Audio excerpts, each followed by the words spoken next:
Houston, can you hear me?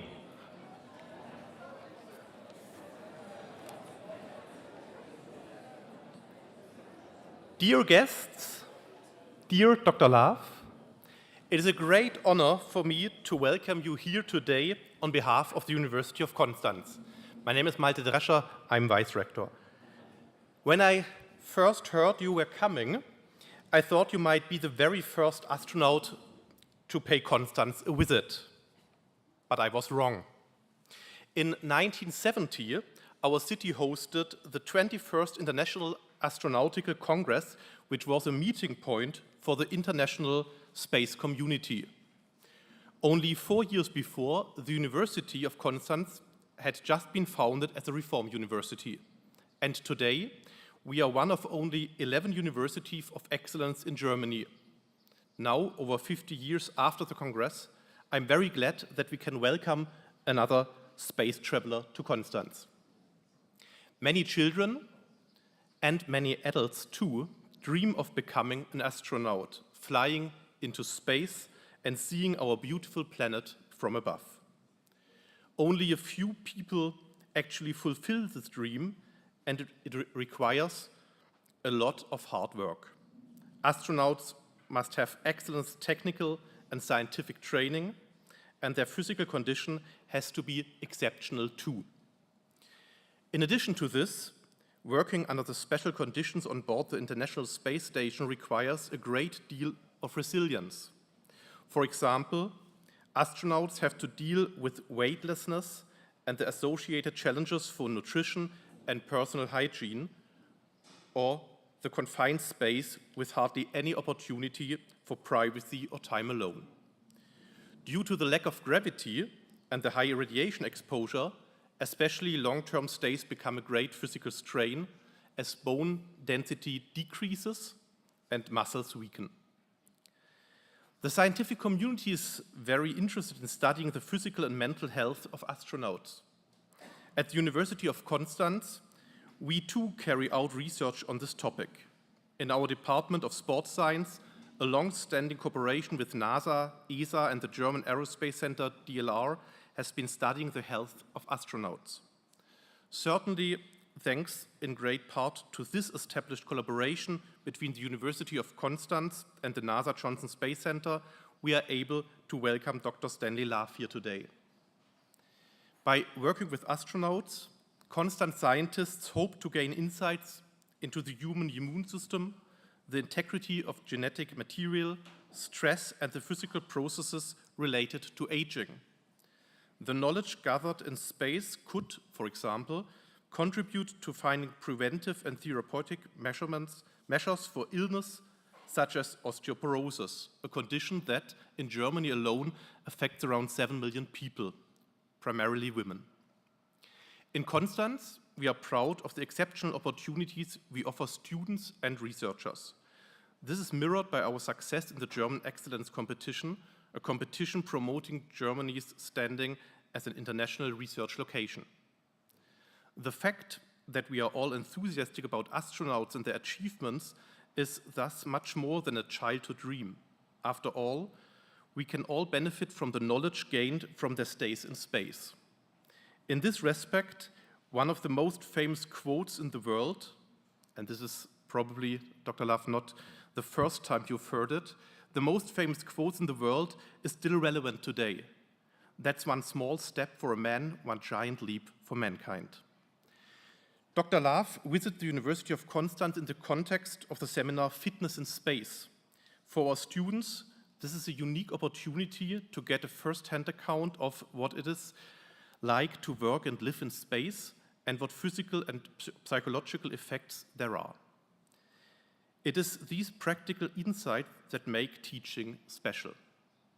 This is why I would like to conclude by thanking Maria Morena, who invited Dr. Love to Konstanz and organized his stay at our university as well as today's event. Thank you for making it possible for us to welcome Dr. Love today and have the chance to ask him questions. I would also like to thank the NASA Johnson Space Center and the staff of the Astronaut Appearance Office for their assistance in organizing Dr. Love's stay here in Konstanz. And finally, of course, many thanks to you, Dr. Love, for your willingness to travel so far to visit our university, to give the students of the seminar Fitness in Space your first-hand account, to share your experiences in space with us, and to answer our questions. Now, I won't keep you in suspense any longer, and I'll hand over to my dear colleague from the Department of Sport Science.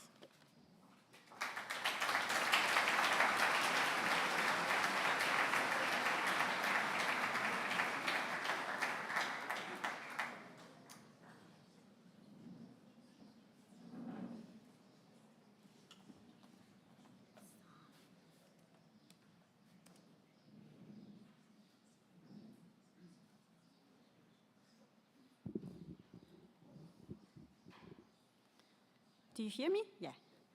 So I'm sorry to tell you that I am not that good speaker, but I do want to say some few words, and it won't take so long. So first of all, good afternoon, all of you. I am really,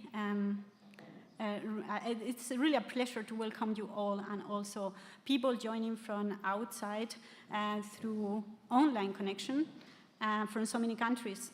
So Dr. Stanley Love. So certainly you have done a lot of exciting trips, right?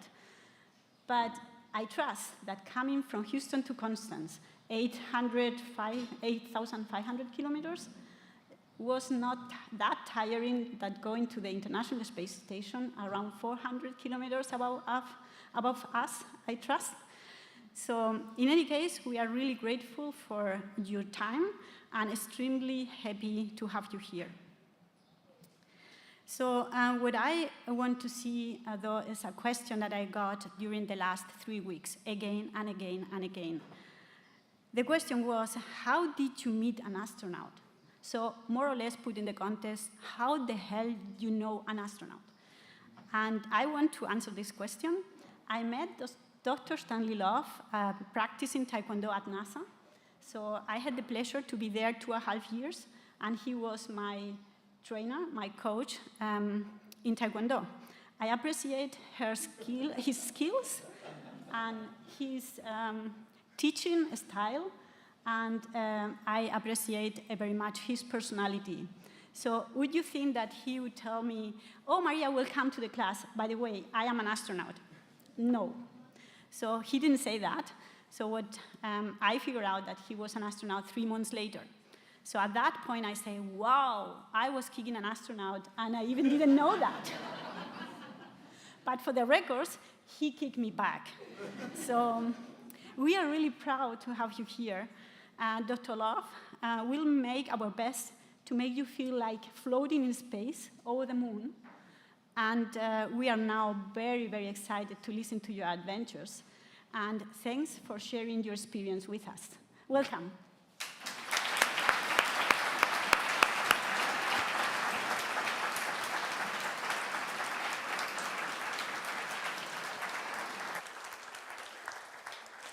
All right. Can you hear me through this microphone in the back? Good. Thank you. Already? Don't start it yet. Okay. Thank you. All right. This is a beautiful room, and it's a huge room, and I'm so glad to see it completely full. Thank you for coming to see me.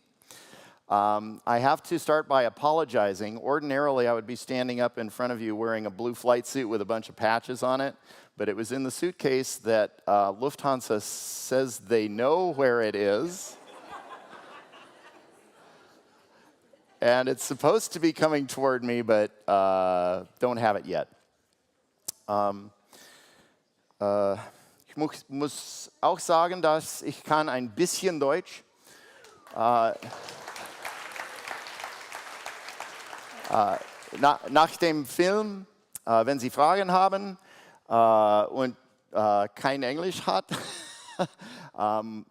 vielleicht kann ich antworten auf Deutsch. So what I'd like to do is show you an 18-minute video about my space shuttle flight in 2008. And I thought that this particular video would be good to show in Germany because our space shuttle flight put the European Space Agency's laboratory module onto the International Space Station. So that's Europe's main hardware contribution to the International Space Station, and it was also the gateway for European astronauts to start serving as crew on the International Space Station. So I thought that since we have an audience in Europe, we would talk about Europe's contribution to the space station. So the film takes only 18 minutes, and I would like to use the rest of the time just to answer your questions about spaceflight. Long-duration spaceflight I can kind of answer, but my flight was only 2 weeks, so if you ask me about 6 months in space, I can tell you what I've heard from others, but not personally. And then before I was an astronaut, my educational background is a degree in physics, 2 degrees in astronomy, and a job in spacecraft engineering. So I can answer most questions about space and spacecraft in addition to questions about how we operate in space. In fact, whenever I go traveling with other astronauts and somebody asks a space question, everybody looks at me. Okay, I'll try. So that's the plan, and again, I'm hoping to use most of the time to answer the questions that you have about flying in space and being in space, but I would like to show you the video just to sort of help bring questions to your minds, and then also to show you how Europe's laboratory got to the International Space Station. You ready? All right.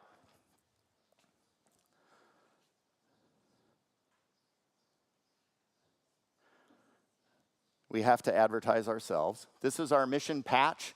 It was Columbus's ship. That's the Columbus module.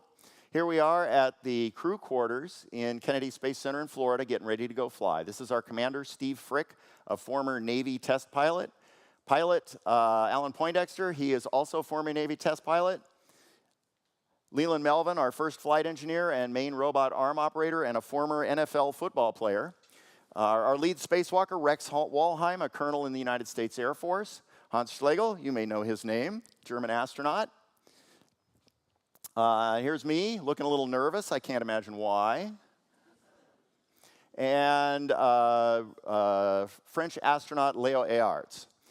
We were Leo's ride to the space station. Here we are walking out of the crew quarters in our orange jumpsuits, getting ready to drive out to the launch pad to strap in the shuttle. Now, this is from a camera inside the space shuttle cockpit. Of course, at this time, the space shuttle is up on its tail, so the seats are all on their backs, and these fellows in white are helping get us get all strapped into the seats. That orange suit weighs 35 kilograms, so it's a little hard to climb into a chair wearing it. So here, that was Steve and Dex getting into their seats, and here is Leland in his seat. Rex getting into his seat. This is up on the flight deck with the windows. Now downstairs, there's Hans getting into his chair. Oh, sorry, that was Leo, then Hans, and then myself in the middle. And once we are all strapped in, the guys in white leave, and we're all by ourselves for about 3 hours to think about whether this was really a good idea. So we do have a few moments of sound here. Oops, we should be hearing it now. Okay, well, we're not getting the sound at the moment. There's the main engines lighting. The ship shakes a little bit. They make sure the engines are running all right. Then they fire the solids, and we are off to the races. You can see how much it's shaking inside the cockpit, and the noise, even through the outer wall of an airplane and a helmet, is pretty loud. Here we are rolling to put ourselves on a course that will take us toward the International Space Station. Climbing up into the Florida sky there under 7.5 million pounds of thrust. Looking down the stack, you'll see a little blurry line come across the screen. That's the shock wave as we pass the speed of sound. After 2 minutes, those big white solid rocket motors burn out. That's from a camera on one of the solids, watching the shuttle pull away from it. Then we rolled a heads up to point our communications antennas at the communication satellites we use to speak to mission control. Still burning the fuel in that big orange tank. Then after 8 minutes of flight, we have used up all the fuel in that tank. We're in orbit. We come off the tank. This is from a camera on the tank itself and the shuttle pulling away from it. And we're in orbit. And inside the cockpit, the first thought is, wow, I'm floating in space. And the second thought is, I have to get to work right now. Because we had a lot to do. So here we are getting out of our chairs. One of the first things we do is point the space shuttle's windows at our external tank to make sure that none of the insulating foam came off of that and hit the shuttle. That's the last of the propellant getting vented out of that tank. We were after the Columbia accident, which had destroyed a space shuttle because a piece of insulation came off the tank.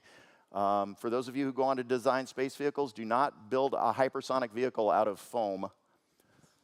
Here we are firing up the shuttle's robotic arm. So once we're in orbit, we use that robotic arm to grab a 16-meter-long pole with a bunch of cameras and sensors on the end of it.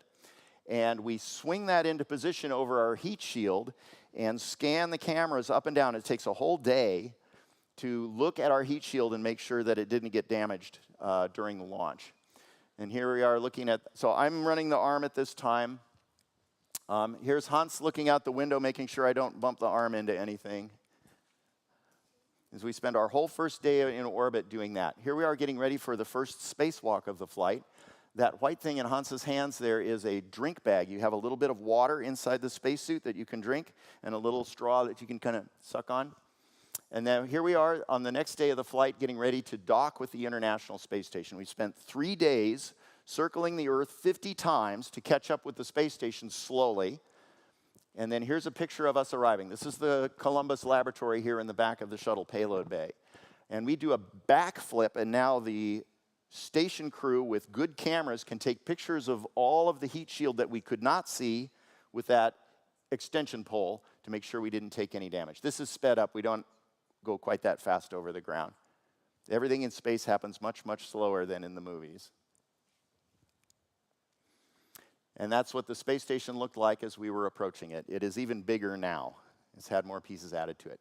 This is Rex with a laser rangefinder, verifying our distance from the space station and the speed at which we're approaching it. So we have a 400-ton space station, a 100-ton shuttle that's docking with it. They're going around the Earth at 25,000 kilometers per hour, and we are going to dock at this speed. So it's very careful flying.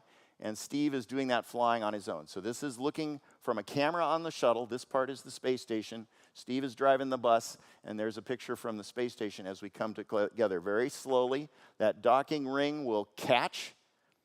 Then we'll drive the two pieces together. Then we test to make sure that the new seal we have made is airtight. Then we can open the hatches. We arrived on Peggy Whitson. She was the commander of the space station. It was her birthday. So we brought her a $1 billion laboratory for her birthday. She was very happy. She was also happy to see us because she knew we had the ice cream. And we were the first new faces the station crew had seen in 4 months, so they were very happy to see us. And especially Dan Tani was happy because we were his ride home to Earth, and we were 2 months late. So he really wanted to get home, and we had a problem with some fuel sensors in the tank, and so we were late. So he was very happy that we finally got there so we could bring him home. Hugs all around. And then we have a big dinner with all of both crews. This is in the Russian segment. You can see they have a picture of Yuri Gagarin up there holding a dove. It's very cute. And here we all are eating, and this is day 3, so most of us feel like eating again. The first few days, you don't always feel like eating. So here we are getting ready to go out the hatch for our first spacewalk. Rex and I went outside. So we're getting into our suits, making sure all of our tools are in a good config. Then the station crew puts us in the airlock. I wished I had socks like Peggy's, but I haven't been able to get them. So here's a little bit of video. That's me in the suit getting ready to go outside. Then we shut the inner hatch, pump all the air out, open the outer hatch, and that's the Swiss Alps, by the way, 300 kilometers below us, going by at 17,000 miles per hour. So here's Rex coming out of the airlock for our first spacewalk. We spent the first spacewalk getting the Columbus module ready to be grabbed by the station's robotic arm and put onto the space station. This is the what we call a grapple fixture. That's the thing that the arm actually grabs onto to pick up a 30,000-pound laboratory and move it. So we had to install that in space because reasons. It would take a long time to explain why. We couldn't install it on the ground. We had to install it in space. So here we are bolting that down. We have to bolt it down very firmly because all the loads from this heavy lab are going through that.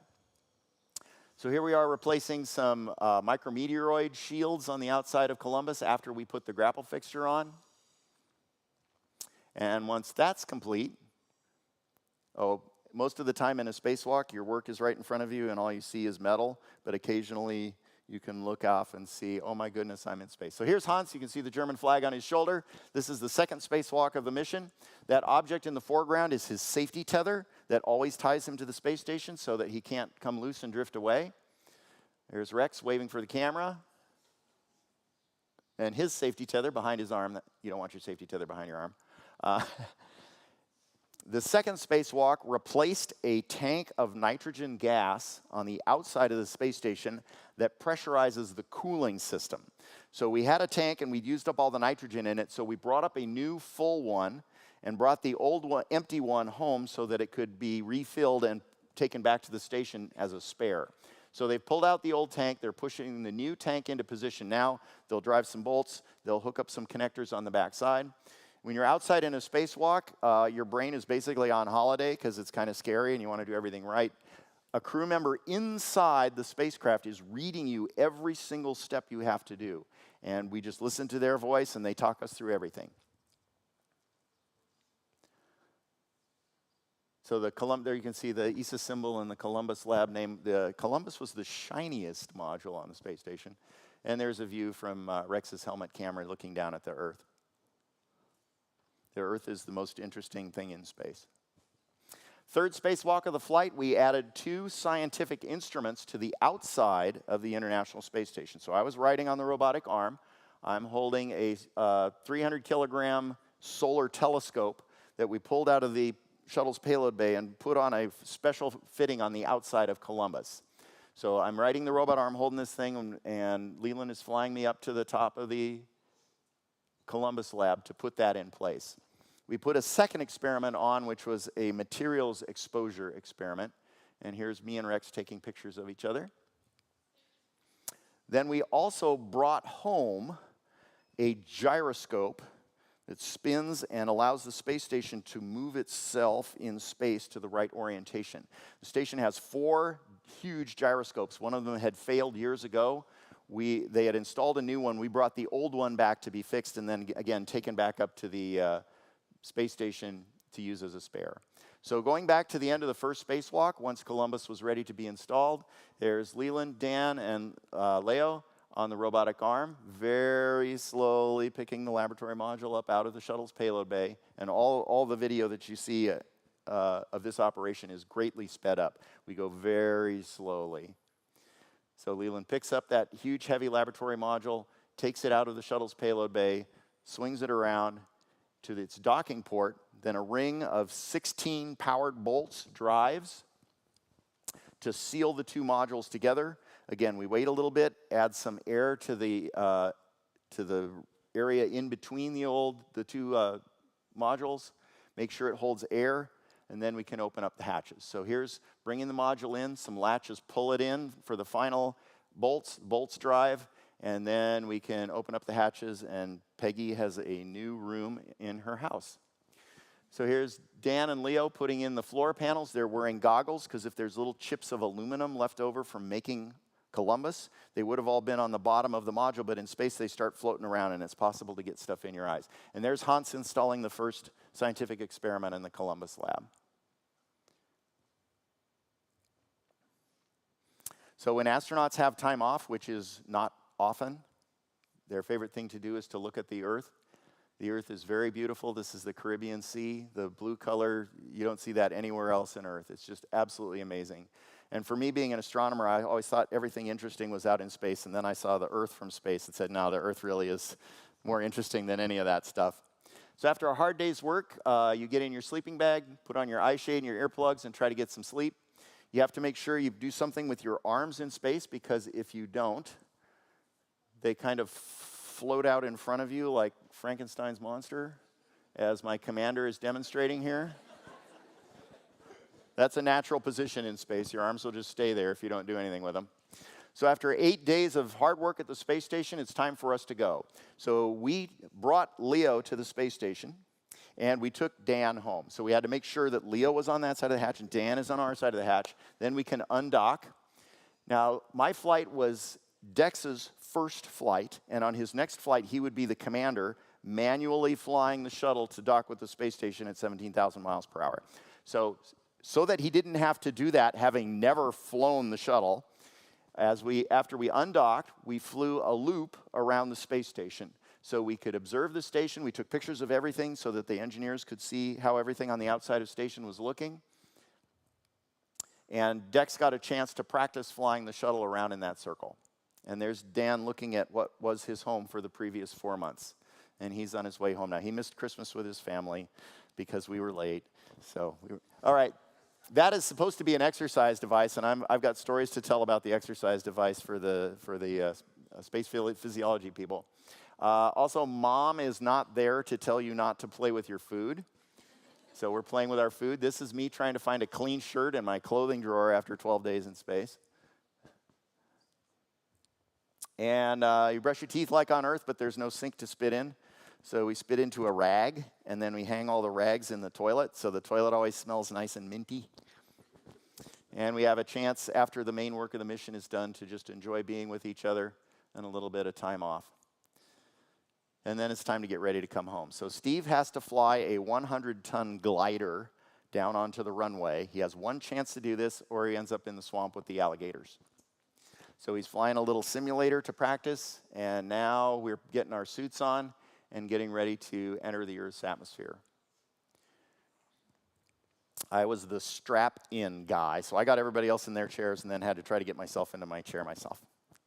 I had to get help with my glove, get my crewmate to help me get my glove on. So we do a little burn of the shuttle's engines to slow us down just a little bit, but that's enough so that our orbit dips down, touches the Earth's atmosphere, and then we use the Earth's atmosphere to slow down. Doing that means you leave a 1,000-mile-long trail of flame behind you, and that was those flashing pulses of light. Okay, sorry. My suitcase had the Plan A film on it. This is the Plan B film. All right. Coming in to land over Florida, we're to come in at 3 times the speed of sound and 80,000 feet.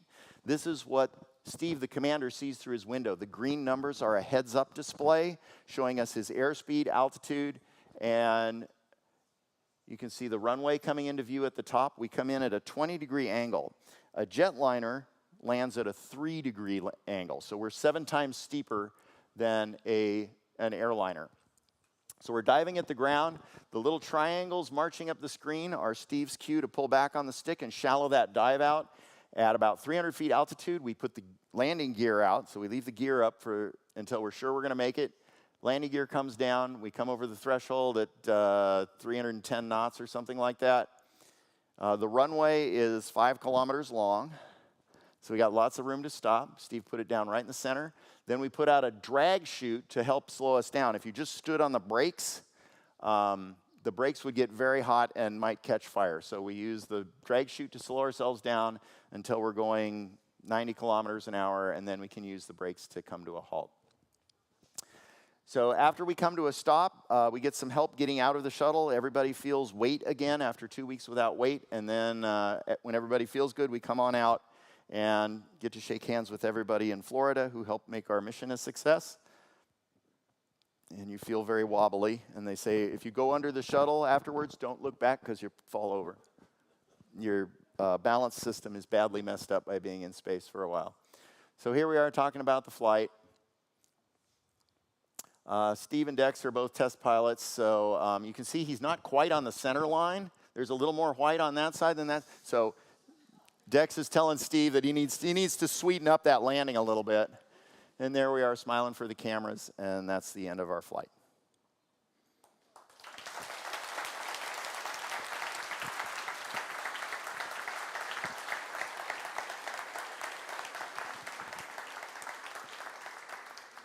All right, we have lots of time for questions. But if you're in the back, you may have to shout so that I can hear you. So, what would you like to know about space travel? Oh, do we have a moving microphone? Yay. Here. What's the temperature in space? Good question. So It's almost impossible to answer. You can measure a temperature of the Earth's upper atmosphere in orbit, and it's like 1,000 degrees. But that's only a measure of how fast the molecules are flying. But there are so few of those molecules that they don't really transfer any heat to you. So the background temperature of space is 3 degrees Kelvin, minus 270 degrees C. The temperature of the gas in the Earth's outer atmosphere is 1,000 degrees. On the space station, a shiny metal surface that's in direct sunlight can be 150 degrees C. And 3 feet away in shadow, a metal surface can be minus 100 degrees C. So the spacesuit has a lot of insulation to smooth out those temperature variations. So there are a lot of different temperatures you can talk about in space, and none of them are comfortable. It was a good question. Sir? Yeah, thank you so much for your talk. I was wondering, what's your daily rhythm on ISS? So do you have 12 hours days and then 12 hours nights, or how do you define this? Because The you have days and sunsets nights? and sunrises every half hour, right? It's every 90 minutes you go around the Earth, and you see a sunrise and a sunset every 90 minutes. But most of the time on space station, you're far from the windows, so you don't have a sense of whether the sun is out or not. It's only if you're looking at the windows that you can see, oh, I'm in daylight right now, or oh, it's nighttime right now. So the day for the crew starts at 6 o'clock in the morning, Greenwich time, Zulu time. It's the International Space Station, so we use the international times. And this is very comfortable for flight controllers in Europe at Oberpfaffenhofen. And I think I'm the only American who can say that. So everyone else, we're just going to call you Munich, okay? Because we don't want to say Oberpfaffenhofen. So flight controllers in Europe and Moscow, basically their workday corresponds to the crew's workday. In Houston, we start our work at 1 o'clock in the morning, Houston time, when the crew wakes up, and then we're done at 3 p.m. And in Japan, it's the worst, because they get the evening shift and the late night shift, and they're not working at all when the crew is, during normal working hours in Japan. So the crew gets up at 6 o'clock in the morning, Greenwich time. They have about 2.5 hours to get dressed, eat breakfast, look at the plan for the day and see what they're going to be doing for the day, gather up the tools and materials they'll need for their work, and some of them will also use some of that time for their exercise. Space crews on station exercise 2.5 hours every single day to keep their bones and muscles strong. And if you exercise less than that, when you come home, you're a jellyfish. The early Russian space stations didn't have much of an exercise machine, and many of the cosmonauts didn't use it at all, and those guys couldn't even move when they got home. The space station's exercise machines now are really good, and when people come back, they're pale because they haven't had any sunlight in 6 months, and they're a little wobbly because their sense of balance is a little messed up, but they're strong, except for their calf muscles, which look real thin. Because you use that a lot walking around, and it's hard to exercise just that muscle. So they'll spend 2.5 hours getting ready for work. At that point, the crew's workday begins.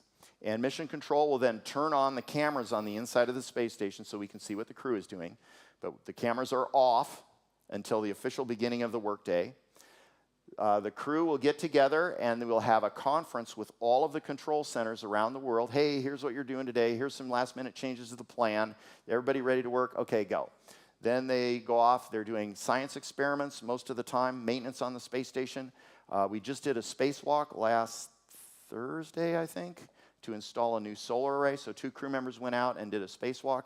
Getting ready for a spacewalk takes 4 or 5 days to gather everything, check everything, make sure everything is perfect before we send those crew members out. But most days is going to be science experiments, maintenance. Everybody has to get their turn on the exercise machine so that they can keep their bodies strong and healthy. There's usually not a break for lunch, or it'll be there on the schedule, but the crews, if anything is run long, lunch is the first thing that goes. So they'll have like some, a granola bar or some dried fruit or something in their pocket, and they'll eat that while they work on their stuff. So no lunch break. It continues until the evening around 5 p.m. Greenwich time. The crews will have another conference with the ground control centers. Hey, here's how things went today. Hey, I couldn't find this tool, so we couldn't do this task. We'll have to schedule it again tomorrow and help me find this tool. And discuss how the day went and make plans for the next day. At that point, we turn the cameras off, and now the crew has some free time. So they will eat dinner, usually together.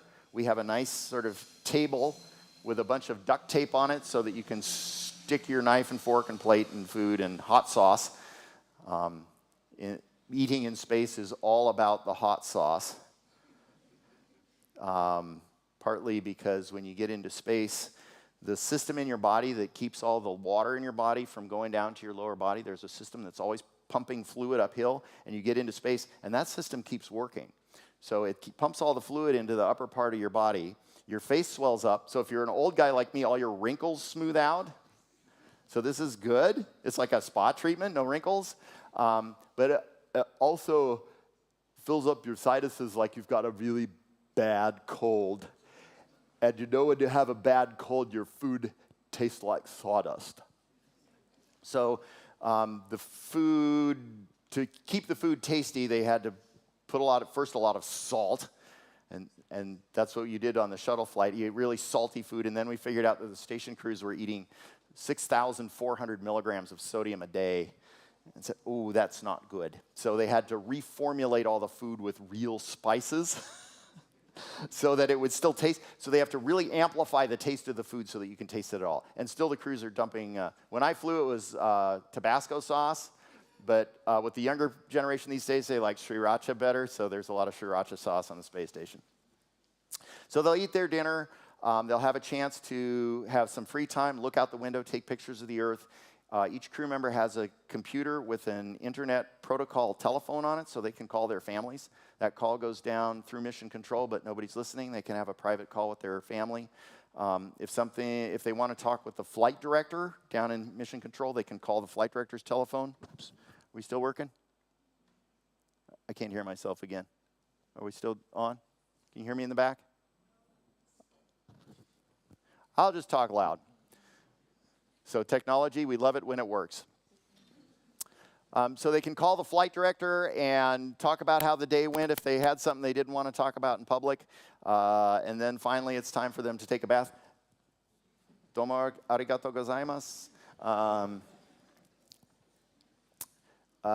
And bathing in space is just you wipe yourself down with a rag. You can't take a shower. Water would go everywhere.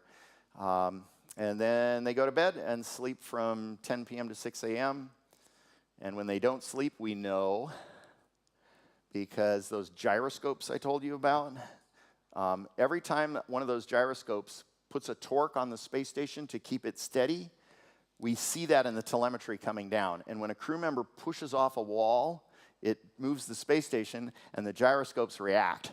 So what those control torques look like when the crew is awake is a sine wave that goes up and down with a lot of jitters in it. And then when they go to sleep, it's a nice, smooth sine wave once per orbit. So we can spy on them. We know what they're doing. So that was a long-winded answer to your question, but much of daily life is eating, exercising, bathing. They have a little bit of time that's personal, but a lot of it is work. And most of the work these days is scientific experiments. I think we're running 300 or 400 different scientific investigations on the space station right now. And for those of you who are doing life sciences, most of those are life sciences, so that we can understand what we have to do to keep people healthy, not for 6 months on space station, but for 3 years to get to Mars and back. And we don't know everything we need to know right now to keep people healthy and happy in space for 3 years. But that's a big part of what we're doing on the station. All right, that took forever. I'm sorry. Next question. Thank you for for the talk, first of all. Second of all, what I want to ask is probably a typical question for how did you become an astronaut, but I would like to adjust it to you. So Okay. what do you think was the necessary and useful things that you had to learn, had to know, had to be able to do to become an astronaut from your perspective? Thank you. Okay, good question. And what I had to do to become an astronaut is not exactly what you have to do to become an astronaut now. So in the present day, all of our space missions are flying to the space station where you have to live in this isolated and confined environment with other people for 6 months. For a shuttle flight, if a person is a nasty jerk and you can't stand them, you can work with them for 2 weeks. 6 months, not so much. So what the newer generation says, the most important thing that you need to become an astronaut is teamwork.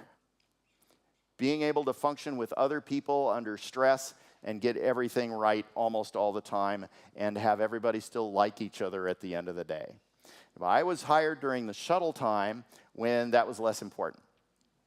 So my educational background, I was interested in space since I was a little kid. I loved science, I loved astronomy, I loved rockets. When I was 6 years old, I had a little tin box to take my lunch to school with it, and it had the Apollo rockets and astronauts on it.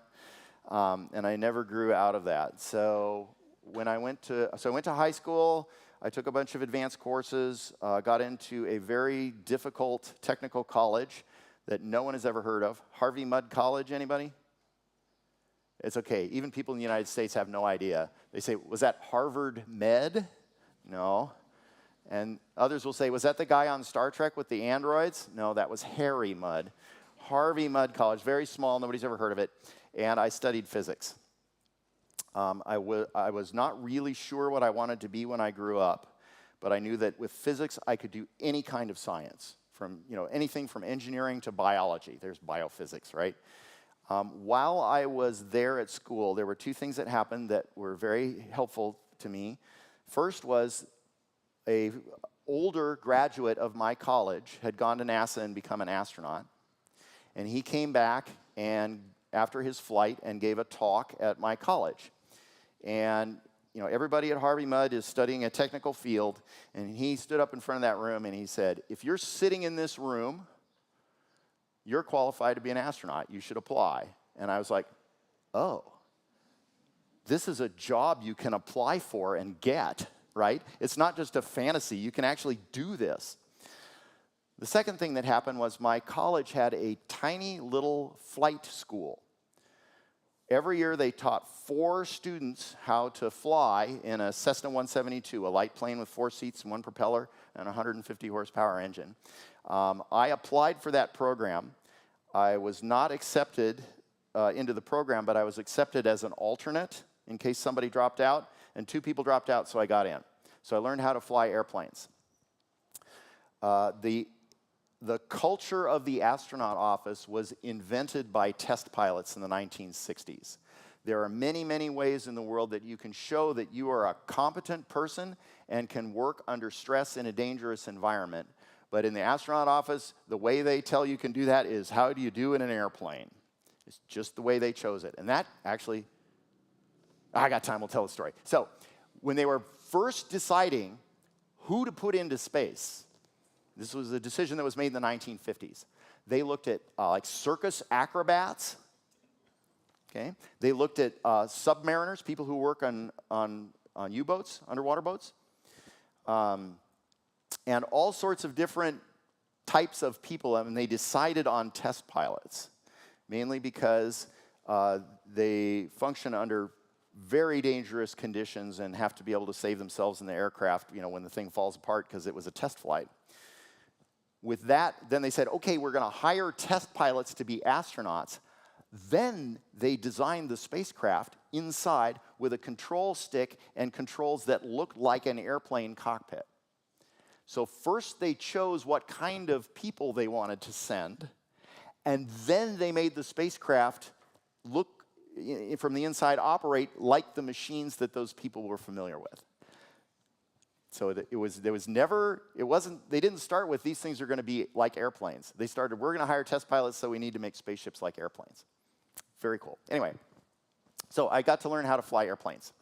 Then I finished up college with my degree. I still didn't quite know what I wanted to be when I grew up. I was not able to find a job in physics. Those of you who are thinking about advanced degrees, pay attention. Check for jobs before you start the degree program. For everybody in academia, that's my most important piece of advice. Check for jobs before you do the degree. And I ended up going to the only graduate school that accepted me, which was the University of Washington in Seattle. So I went up to the University of Washington in Seattle, studied astronomy, check for jobs before you start the degree program. So I was up there and I was having fun. I loved Seattle. They had the mountains, they had the sea. I love music. Late 80s, early 90s in Seattle was a really good place to be if you like music. So except I hate grunge, so don't ask me about Nirvana. I can't stand them. But there were 50 other bands in Seattle that I loved. Anyway, so I had a great time in Seattle. The great time I couldn't have in college because it was too hard. But about halfway through my degree program in astronomy, I started noticing that the people ahead of me who were getting their PhDs, getting their doctorates, going out and looking for work, were not finding jobs. So I said, I should have a backup career in case my primary career fails. So I liked rockets and spaceships. I walked over to the aerospace engineering department. You may know that Boeing, I guess I can say that here. I know you guys like Airbus better. Boeing gets many of their engineers from the University of Washington because Boeing used to be based there in Seattle. So I walked over to the aerospace engineering department. I said, hi, I'm Stan Love. I have a bachelor's in physics. I have no engineering. My PhD advisor would probably not notice for 3 months if I died. He was very hands-off. I was the first of his students to finish in under 10 years because he was so hands-off. I was a little more self-motivating than his other students, but I finished in under 10 years. Anyway, I said, what classes can I take? And they said, okay, you can start with gas dynamics. And this was like, okay, let's see if you're actually smart and you can actually work hard. The senior level gas dynamics course was the one they used to weed people out. So I sat down in senior level gas dynamics, and the first thing they taught us was incompressible flow, which is basically how water moves. Water, you can't compress it very much. And it turns out that the equations that govern incompressible flow are exactly the same equations that govern electric and magnetic fields. Oh, I can do that. This is easy. This is a piece of cake. So I was loving life and doing incompressible flow, and we did that for 2 weeks, and then the professor said, okay, air is compressible. Here's the equations for that. And then I had to sweat in the trenches with everybody else, and it got really hard.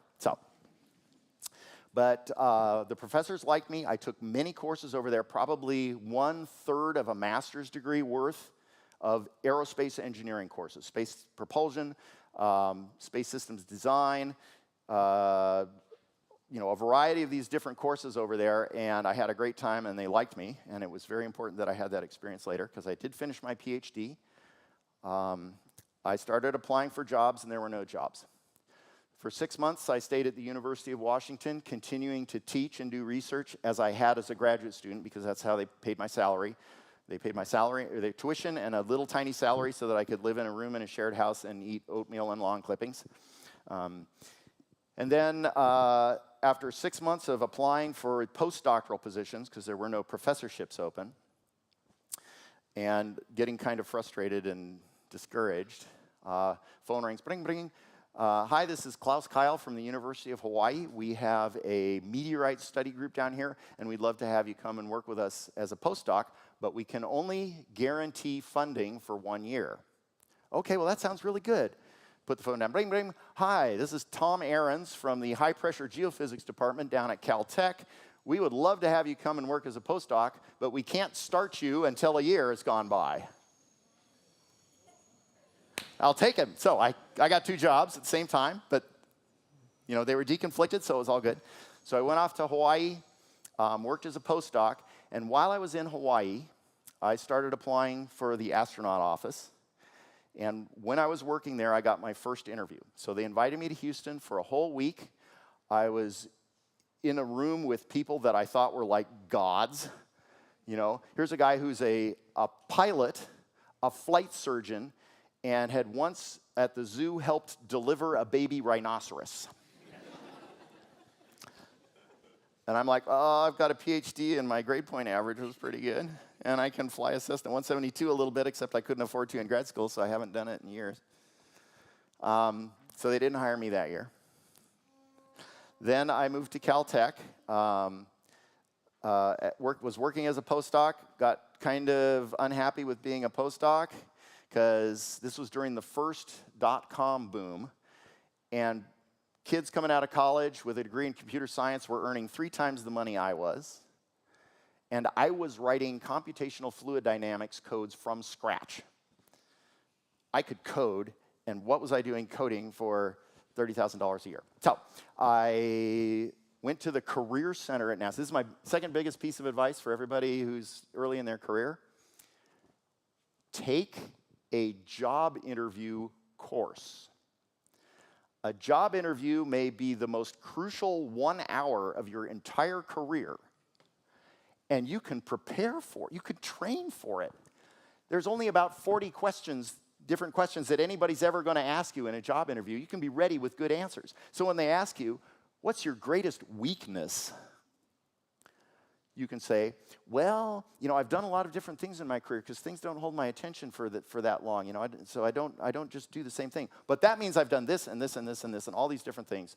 And you can make your answer turn a weakness into a strength. You can train for this. So I took a job interview course at Caltech. And also while I was at Caltech, I resurrected my spacecraft engineering, took a spacecraft engineering course at Caltech, which turned into a job up at Jet Propulsion Laboratory. So while I was at Caltech, I interviewed for the astronaut slot again, second time. Down to Houston, 1 week of poking and prodding by the doctors and the psychologists asking all these questions and so forth, and they didn't hire me. And then I went up to Jet Propulsion Laboratory, which is like if you're interested in astronomy and exploring the solar system with robots, you know, going out to Pluto and Saturn and all the other planets, it's like Mecca. It's the place you want to be. And I loved JPL. It was so much fun. And in fact, it was so much fun that I thought, you know what? Maybe I don't need to be an astronaut because I'm having a blast here, but I'll give it one more try. So I gave it one more try, and by this time I had taken the job interview course, and plus I'd been interviewed twice before, so I knew what they were going to ask me, and I was ready, and also I was a little older and had a little bit more experience under my belt, so then I got hired. So that's a long answer to a short question, and every astronaut will probably have an answer that's that long, but is completely different from mine. But the things that we really look for when we're hiring new astronauts, of course, this is NASA. If you guys are thinking about being astronauts here, you'll go through ESA. But our ESA astronauts show up, and they're just like us, so it's all good. At least a master's degree in a technical field, be in very good health, especially for Americans, speak more than one language, because you're going to have to work with international partners, right? Teaching and public presentation experience. I'm, by nature, a very shy person, and standing up on a stage used to freak me out, but this is a trainable skill, so you can get better at this. Experience working with your hands, fixing cars, rewiring your house, because on the space station, you're doing that every day. Things break on the space station, and you have to fix them. Experience being away from home under difficult conditions. If you're in the military on deployment, if you work on a ship, if you've been to Antarctica, everybody who's been to Antarctica gets a gold star from me. Antarctica is the closest thing to being in space that we have here on Earth. So that's sort of the skill set that we're looking for, and we get so many applications that for a person to get an interview and make it to the step where you get the interview, of those 6 or 7 things, they need at least 5 or 6 of those. You know, check all those boxes before they're competitive with the other people. And the people, again, the people who come to interview to be astronauts are awesome. The new ones who come in these days, I'm like, I am so glad I'm not interviewing with you, because they would not even look at me. And if you do get a chance even to interview as an astronaut, when you get together with that group and see the amazing people that you're competing against, partly it's discouraging because they're so incredibly think, oh, they're never going to take me. But it feels like a privilege just to be in that group. All right. Next. Who's got the microphone? Here? In internet exist pictures of the Earth. There is a lot of garbage floating around the Earth. Is there a chance to hit them when you fly over to the ISS or the moon? Yes. There is a lot of debris in orbit around the Earth, and that is the #1 risk if you live on the space station. The space station is armored against particles 1 centimeter and smaller, even going at 8 kilometers per second. Particles 10 centimeters and larger, we can see with radar, and we know where all those are. And we can project their orbits days into the future. And if it looks like the station is going to get close to one of those, we move the station to a different orbit. Particles that are bigger than 1 centimeter, that is, they'll go through the wall, but smaller than 10 centimeters, which means we don't know where they are a big risk.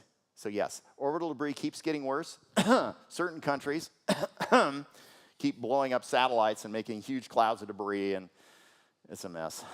And whoever figures out a cost-effective way to remove orbital debris is going to be everybody's darling in the space world, because it's really hard to get rid of that stuff. Even if you put something up to catch it, when a piece of debris hits it, it's probably going to make a big spray of more debris. Extremely difficult problem. If I knew the answer to it, I wouldn't be standing here. I would be doing that answer, because we need to solve this problem. But yes, it's a very big risk.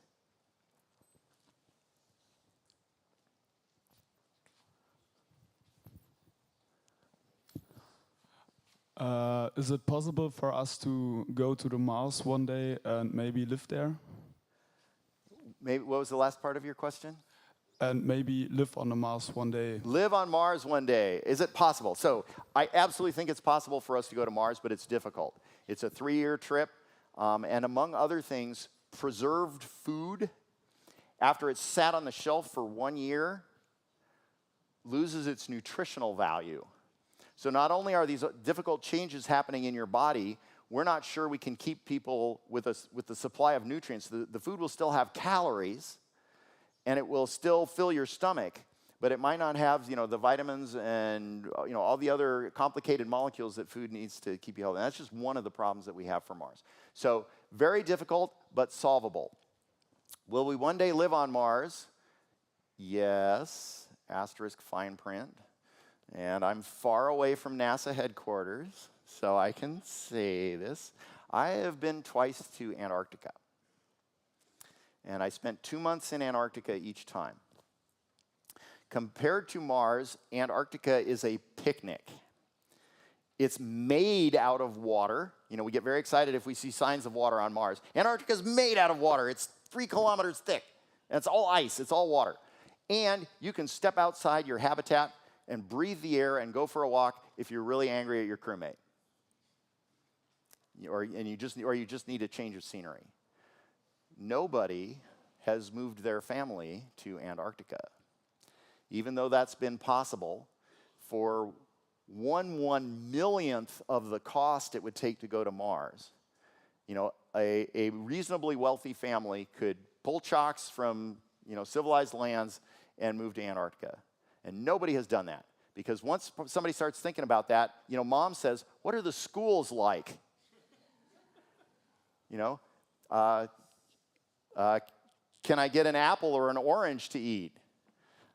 Maybe not. So one of the things that was fun in Antarctic field camp is after we'd been in camp for a month, we got a resupply flight. A small twin-engine propeller plane came to our camp, brought us some mail, took away our garbage, and this airplane brought us 3 apples about that big from New Zealand, all sunburned and with some kind of worms in them. And there were 8 of us, and we carefully divided these apples so that everybody got exactly 3/8 of an apple, because we hadn't seen any fresh food in 1 month. Hadn't seen any fresh food in 1 month, and it was like the best apple you ever ate. So this is without fresh food for 1 month. Now we're going to talk about 3 years. So NASA headquarters loves to talk, oh yeah, we're going to Mars, gung-ho, yeah, we're going to go. Elon Musk wants to move, hundreds of people to Mars and make cities and have a two-planet civilization. And I'm thinking, that's fine, but I think the world record for anybody living in Antarctica at the research stations there, winter, summer, is about 5 years. And then that guy left and he never wanted to come back. And most people, especially after having a winter in Antarctica, they get to New Zealand, because the U.S. Antarctic program works through New Zealand. They go to the Botanic Garden, and the smell of fresh growing grass and flowers brings tears to your eyes after you've been in that environment. So my personal feeling is that we as humans are closely tied to the biosphere of our planet. And when we are isolated from it, even still part of Earth, like Antarctica, but there's nothing growing there. You don't smell the soil, you don't smell the grass. Fresh fruit is a rare treat. We kind of, at a fundamental level, don't like that very much. So I think that when we have altered Mars so that you can grow nectarines and go to the beach, then people will move to Mars. But I'm skeptical that people are going to want to live indoors for the rest of their life, especially in Mars. The radiation on Mars is pretty bad. So, do you want to live in jail until you die of cancer? I don't know. I'm not sure. Mars is cool. I'm not sure it's that cool. Thank you. Somebody else can go do that. All right. So I'm sorry that's not an official answer, and if NASA headquarters is serious about it, they're going to tell me not to say that. But my experience in Antarctica suggests to me that living on a world other than Earth is going to be very difficult and might not be popular until we have made that other world like Earth. And I think someday we'll have the technology, by the way, to make Mars like Earth. We're already altering our own climate without even meaning to. If we really wanted to, we could fix up Mars. But it'll be a long project. Okay, thank you. That was a great question. Who's next? So I'm here, Stan. Oh. Sorry, we are running out of time, but I want to give the opportunity to the people outside, I connect online, to ask some questions. So okay. Aline is going to read the question for you. Okay, I got a couple of questions from the chat, and I will just start reading them out and give you the chance to answer. The first one is, do you need clean shirts in space? Do clothes get dirty? Do you sweat? How many shirts do you take for an 8-day ride? Okay, so yes, clothes get dirty. It's not dirt, but it's sweat, and you sweat. And space station crews so I had one clean shirt for every day. On Space Shuttle, it was a short mission. We had plenty of storage space. I got a new clean shirt every day. Space station crews get a new clean shirt every week. So you have a new fresh shirt, okay? And that's the shirt you wear when you're on camera talking to the school kids on Earth, okay? Then after a week, that shirt becomes just your normal work shirt, and you get a new clean one to wear on camera. And then after another week, that becomes your sleep shirt. You sleep in that one. And then after another week, that becomes your exercise shirt. And then after that, it goes in the trash. So space station crews do not have a lot of clean clothes. Clothes do get dirty and stinky, and you just have to make do with what you got. All right. Thank you for the answer. The next question says, hi, Stanley. You say you were in space just 2 weeks, but how long did it take to prepare yourself for those 2 weeks of work? Oh, good heavens. Well, I guess I started when I was 6 years old. When you become an astronaut, you spend 2 years getting basic training, learning how to fly the T-38, learning how to do a spacewalk, learning how to operate the robotic arm, learning all the systems aboard any of the spacecraft you're going to fly in. For me, that was the Space Shuttle and the space station. 2 years of basic training, and then you're eligible to be assigned to a flight. Nobody gets flight assigned right out of basic training, so you normally work a ground job in the astronaut office, such as Capcom, talking to crews in space, such as EVA, following the plans for new spacewalks as they're being developed so that everything is perfect when we send that plan up to the crew for them to do it. Then you get assigned to your flight 1 to 2 years before you fly, and then you start training with the crew you're going to be with in space, training on the tasks that you're going to do in space. So it's the bare minimum is 2 years of basic training plus 1 to 2 years of training just for the flight that you are going to do. So it's a lot of preparation. All right, and there's also a follow-up on the questions. What determines the duration of a mission? Some astronauts are in space for a quite long time, over a year. Isn't the effort for arrival and departure comparatively high for 14 days? So the shuttle could only stay in space for about 14 days. If you've seen pictures of the shuttle, where are the solar arrays? There aren't any. Shuttle got its electrical power from fuel cells, so it carried tanks of liquid oxygen and hydrogen. It combined those chemically, not with a flame, but chemically, in a fuel cell to create electricity. And after 14 days, the tanks were empty and you had to come home. The space station has solar arrays, so it can continually make its own power. And the thing that sets the duration of a space station mission is the cost of launching the people.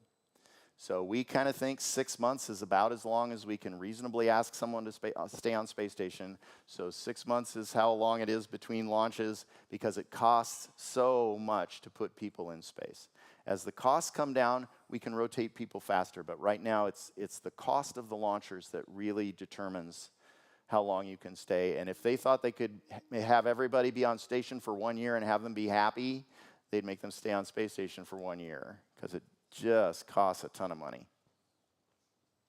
All right, so I am sorry to interrupt, but I guess we ran out of time, and I am pretty sure that you will talk for hours and hours, and you will get a lot of questions. But unfortunately, we need to leave the room.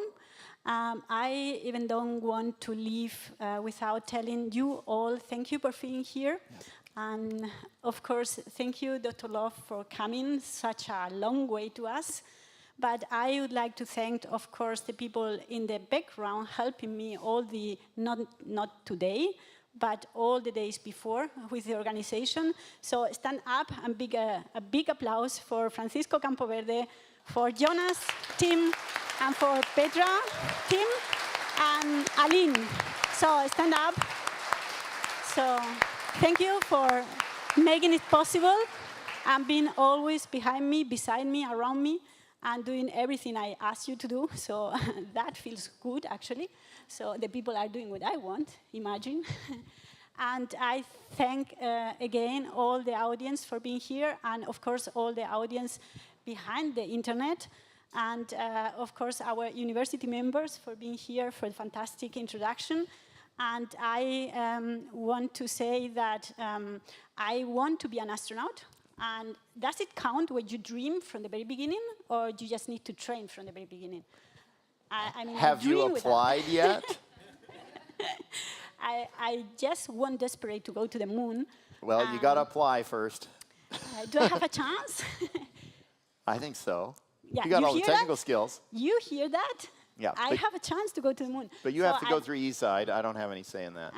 But anyway, nothing happened for me until I sent in an application. Yeah, that's true. Just saying. I might try. Okay, thank you all for being here, and find your way back there, and a big applause again for Dr. Stan. Thank you.